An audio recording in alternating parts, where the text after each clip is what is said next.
Welcome to the Open to Hope show. I'm your host, Dr. Gloria Horsley, with my daughter and co-host, Dr. Heidi Horsley. Well, Heidi, we've got a great guest today. We love this woman, and she is the director of the Compassionate Friends, executive director, Debbie Rambis. We want to talk to people about trauma response and some of the things that Compassionate Friends has done, which are amazing. So you want to introduce our guest, Heidi? Sure, I'd love to. Like you said, Mom, Debbie Rambis is the executive director for the Compassionate Friends. I know her well because I served on the National Board of Directors with her. She was a National Board of Directors for the Compassionate Friends. She served on that board. She has done just about every role you can imagine at Compassionate Friends, and I'm just going to touch on a few. She's a former chapter leader. She started a chapter in Savannah, Georgia. She has been a regional coordinator. And prior to all her work with Compassionate Friends, she's spoken all over the country about grief, loss, hope, and healing. And prior to becoming the executive director, she was the project manager and communications director for the IRS. So we want to welcome you to the show, Debbie. Thank you both. I'm so glad to be here with Open to Hope again. We so love partnering with you. Yeah, it's so much fun doing it with you, and we're always pleased whenever we can see you. One of the things that Heidi didn't mention was that you were also a bereaved mom. Oh, yes, and also that you've been in the military. And you know, Debbie, I don't think that is a small thing with trauma response. And I also want to talk a little bit about that because I know that you've been involved with families who've had trauma way before any of this, for years when you were in the military and your husband was in the military. Absolutely. You know, my husband spent 22 years in the Army, and, we saw a lot of grief and trauma throughout that 22 years, a lot of loss in communities where, people weren't with their typical family and friends community. So I think that's where I first learned about community. And then that's really what Compassionate Friends is all about, is we're a community of caring individuals that have walked the path before and reach behind us to help the next person along.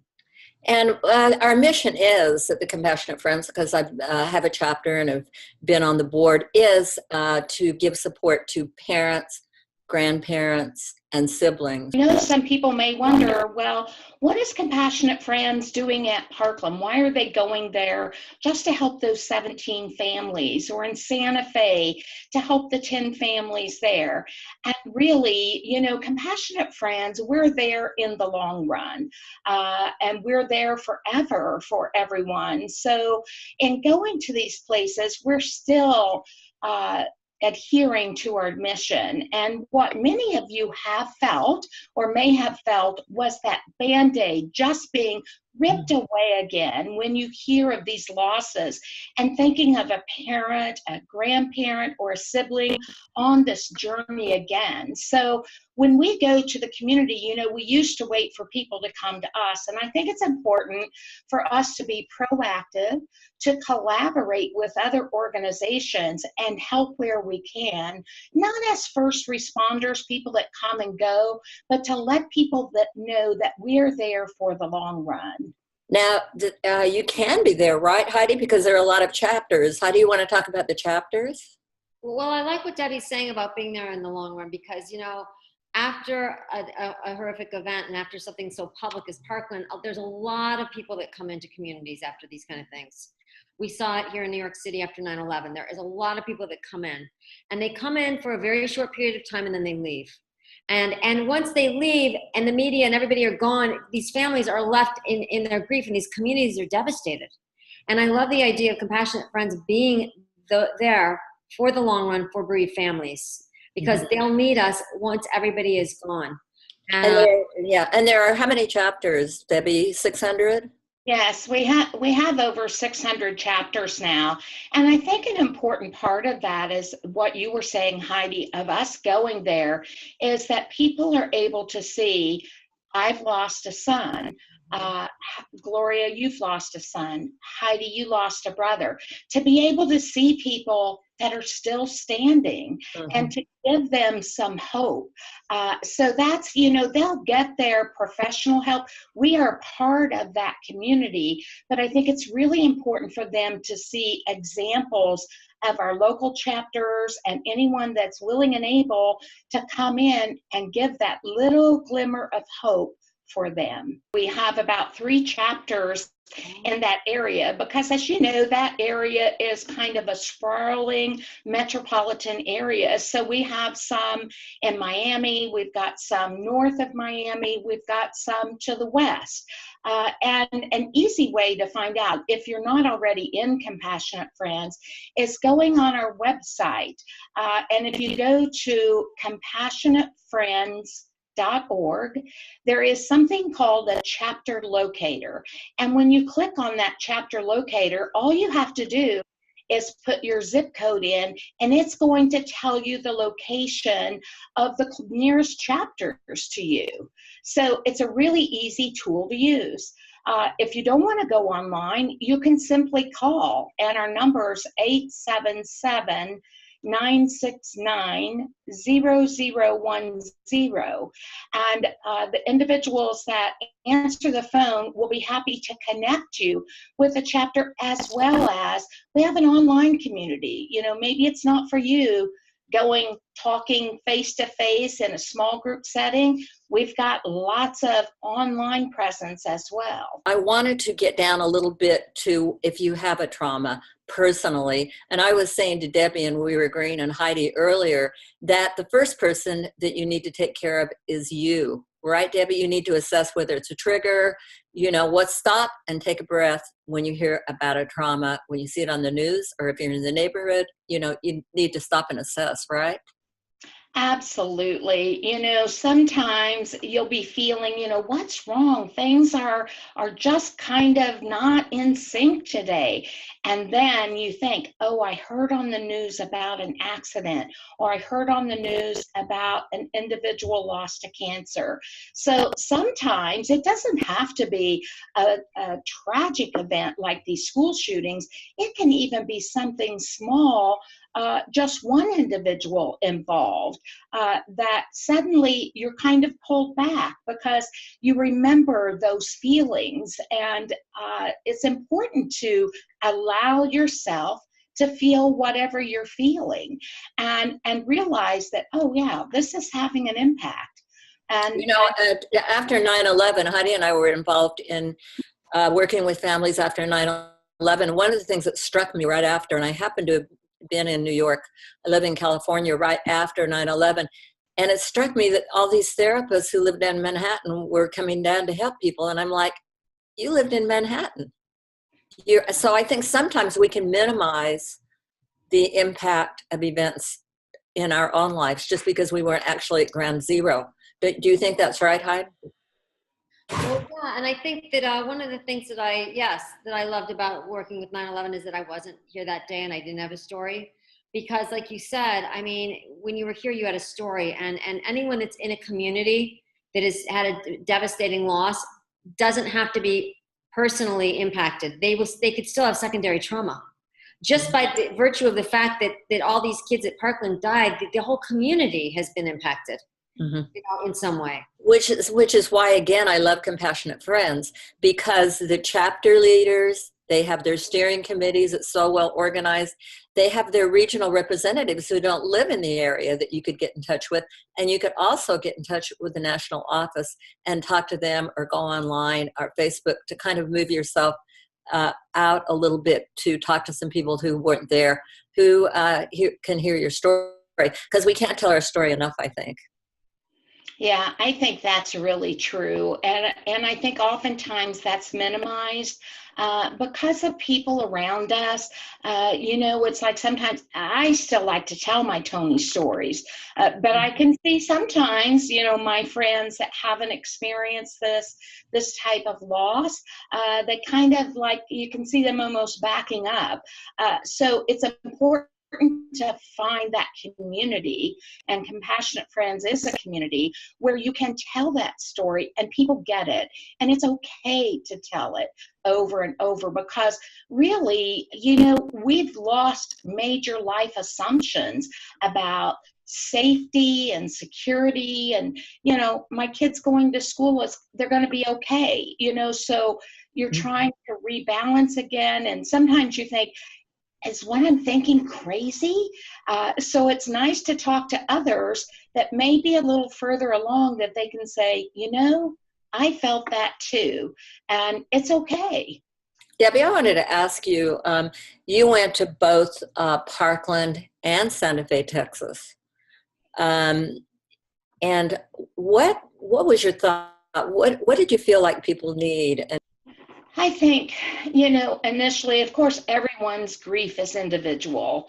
However, I think people need space. And I think that the communities are learning to protect each other, protect each other from outsiders, if you will. People trying to, everyone in the world is interested, but it's your grief. And it's quite a different thing when you have to grieve publicly, as opposed to being able to go in your house and the whole world not knowing what's going on. I mean, there can be good and bad in both. So I think initially people just need to, be heard, to have a gentle hug, to have a friend or neighbor there, to say, not let me know if you need something, but rather, I'm going to bring you over dinner on Tuesday night. I just wanted you to know, in case you were planning something, it's the type of dinner that can be put in the refrigerator. Or you could say, I'm coming tomorrow morning at 10 o'clock because I have to go to the cleaners. If you want me to take anything, I'll stop by. Otherwise, I'll just stop by and give you a hug. You really have to be kind of proactive with people, because I think initially you don't know exactly what you need, and oftentimes you're not going to reach out and say, I need this and I need that. Yeah. Heidi, what did the families tell you after 9/11? What was your sense? We didn't go in for 6 months, right? Right. So we, as a group, stayed away for 6 months, and because like Debbie said, these 9/11 families were inundated by everybody. Everybody wanted to help them. Media was all over them. They had way too many people that were involved and trying to get a piece of this whole 9/11 story. But we waited for 6 months. And when we went in as a treatment team and as a support, the family said, where were you? Where have you been? Why did you take so long? And we said, well, we were trying to stay away because everybody wanted to help you. And they said, yes, but we needed you to help us navigate everybody. And keep the media away, and because you're the ones that are going to be there for the long run. You're the ones that live in New York City and are going to stay here for 10 years, which we did. So we kind of served as a compassionate friends. We were the ones on the ground. They were like, the ones that are here are the people that we most want to work with. And we needed help in keeping everybody else at bay. Give a little shout out to Bob Rossanini, who the Healing Hearts Center in Florida, because he's the one that had us come down there for a healing day. But Bob's been there for a long time, and he invited people in. I think Debbie's got it right. You've got to have a link to the community. Going in is difficult for families. Absolutely. And one of the things that we do with Compassionate Friends is we have what's called a crisis communication plan. And part of that plan is establishing who are our local contacts so that we can support them. So immediately, we were contacting our regional coordinator for the Parkland area, as well as chapter leaders. And we had calls with them, and we said, what can we give you? How can we support you? They needed brochures more than they normally would need, for chapter meetings and other outreach events. So we were, feeding them what they needed. The same thing with Santa Fe. I mean, we don't have people from national office running to these places. We first contact who's there locally, and we say, what can we do to help you? Las Vegas is another prime example. Oh, yeah. And excellent chapter leader there, that, we were able to support her with brochures. She had everything handled. So sometimes, it's not necessary. I love to be involved, but as you've all said, it's who's going to be there in the long run. Right. And I want to say that if you're listening to this and you are watching this and you're thinking, I don't have a chapter in my area, if you're 18 months out of a loss of a child, a sibling, or a grandchild, you can open your own chapter of Compassionate Friends, just getting in touch with the national office. It's a wonderful organization and very rewarding to work with.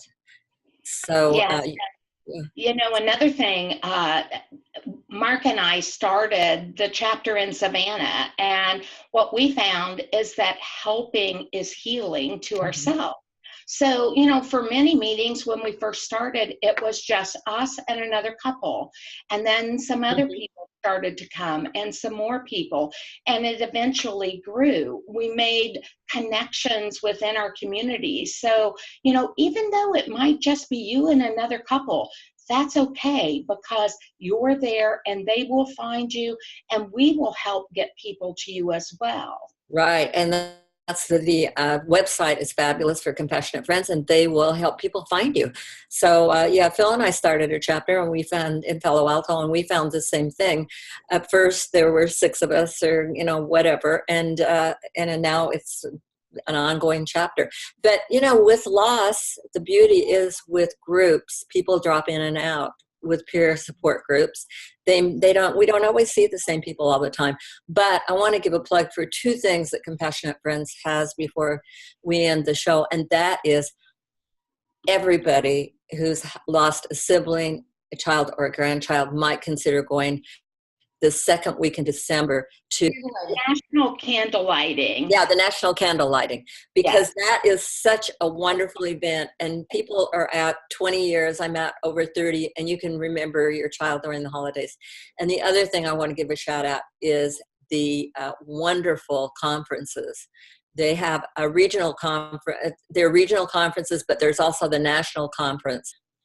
Hundreds of workshops. Fabulous people. It's just a wonderful event. So those 2 things, if you're not going to do anything else, think about going to that candle lighting and also going to the national conference. And you can also go online and look at the regional conferences. We're going to be starting some online chapters so that, we expand our online presence and maybe help those families with small children that can't always get out. Well, Debbie, thank you so much for all the work you're doing. And thank you so much for being on the show. It's really been wonderful. Well, thank you again, Open to Hope, for everything that you do and for always thinking of the Compassionate Friends. Thanks, Debbie, and thanks for being a wonderful executive director for the Compassionate Friends. And Heidi and I want to thank all of you for watching this YouTube today, and we hope you'll tell your friends and family about it. And Heidi and I always want to remind you, and I'm sure Debbie, that if you've lost hope, please lean on ours until you find your own, and God bless.